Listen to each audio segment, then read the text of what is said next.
everyone, I'm Rebecca and welcome to my sewing room.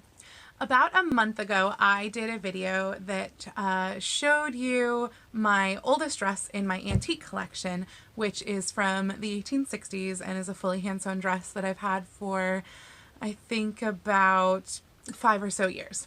I get this sort of itch in my head about once a year or so that I need more things in my collection, which I probably don't, but I want them anyway because I love just experiencing all of these antique garments and thinking about the people that wore them and looking at how they were made and all of those other wonderful things that us historical customers love to do with antique garments.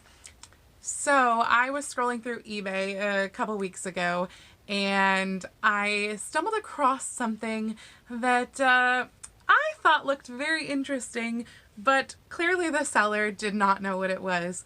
They had it listed, I believe, as custom Renaissance brown burgundy top or something like that, and said that it might need dry cleaning and has some issues, but they thought it was, I guess, something that you would wear to a Ren fair. This is the listing for the bodice. As you can see, I got it for only $25.80. Custom burgundy brown Renaissance peasant top. This is in used condition. This needs to be dry cleaned as there is a small stain and some rips in the shoulder as well as inside the garment. It came out of an estate sale and has that old closet smell. Please refer to photos. From the photos, I could clearly see that this was actually a bodice from the 1890s. So I decided that it had to be mine. Luckily, they had one of those this is the price or best offers on there, so I just shot them a lowball offer. I had just lost out on a gorgeous bodice that I really wanted and went for way over my budget, so I decided to console myself with purchasing this brown Renaissance top. And when I got it, I was even more thrilled because it's actually a gorgeous example of kind of that 1894, 1895 giant leg of mutton sleeve, and I'm super in love with it, and it's now one of my favorite things in my collection. So I was so excited about it. I did post a picture on Instagram when I got it, so you can go back and look at that, and you can follow me at Lady Rebecca Fashions on Instagram. I will link it below. But I decided that you really deserved a tour of this bodice just like you got with the 1860s dress, and I'm kind of thinking about making this a monthly series where I go through my collection. I've probably got about 20 or so pieces at this point, so that series should last at least a little while, and just giving you a tour of each of the pieces in my collection because I always find it fascinating and hopefully you do too. So I want to share my newest piece, the custom Renaissance brown burgundy top, aka my 1890s bodice, with you. Let's take a look. Please excuse the mess in the background. This is my new bodice. As you can see, it has humongous sleeves, practically as large as the bodice itself.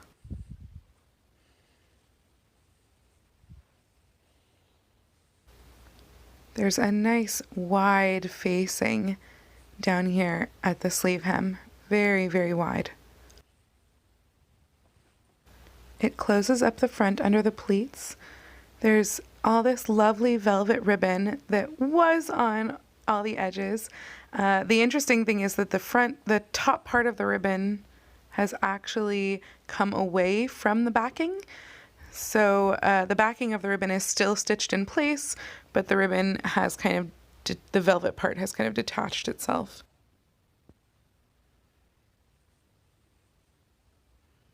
Look at those sleeves.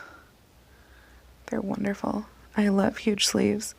A nice sharp point at the back on the bottom at the hem. The sleeves are knife pleated in to the shoulder in overlapping knife pleats, and it's very densely pleated. There's a little bit of gathering that goes from the front into the shoulder seam.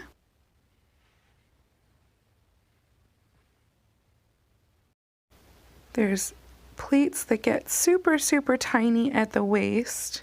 You can see it's actually a pretty large bodice. I will measure it for you later in this video. but it has more than enough room to fit this 27-inch waist dress form.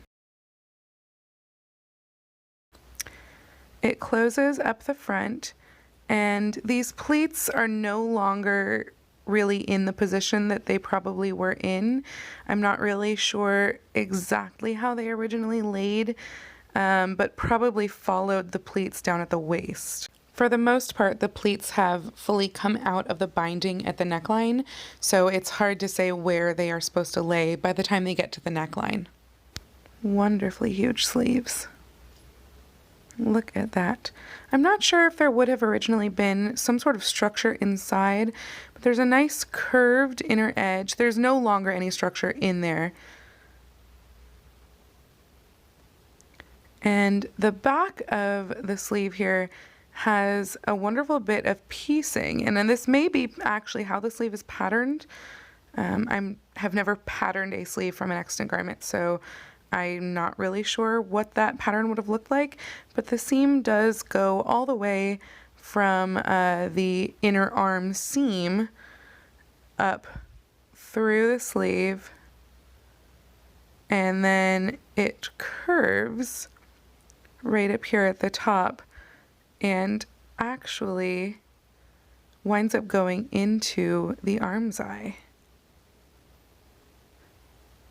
So it's fascinating to think about what this pattern shape might look like, and it's something I'd like to explore in the future. Let's take a look at the inside of the bodice. It closes up the front with hooks and eyes. Look at that nice boning sewn in there. And the front is just kind of running stitched into place where those pleats are. Those running stitches also belong to the hook and eye tape. All of the hooks and eyes are individually sewn to the tape, but then the tape is sewn in with running stitches. There was some selvage there on the outside edge. And you can see the running stitches through the bodice where the velvet was also attached. I find it interesting that this one bone has a grommet at the top. I'm not really sure what that was about. We'll open up the other side here so that you can get a nice look inside the sleeves as well. Look at that knife pleating. It is so densely pleated. Sleeves are lined with what appears to be a different polished cotton than the interior of the bodice. The exterior is kind of a mahogany browned silk taffeta, by the way. You can see all of the seams have been whip stitched down in place. There's that hook and eye tape, but again, it's not pre-manufactured tape, or it doesn't look like it. At some point, I think there may have been some sort of a waist stay, but this is the remnant of it. There's really nothing left over here on the other side, so I'm not sure exactly where that waist stay would have gone to. I love the binding here. This binding was actually cut to the shape of the bottom of the bodice. You'll notice there is no seam here. That is not a mitered corner.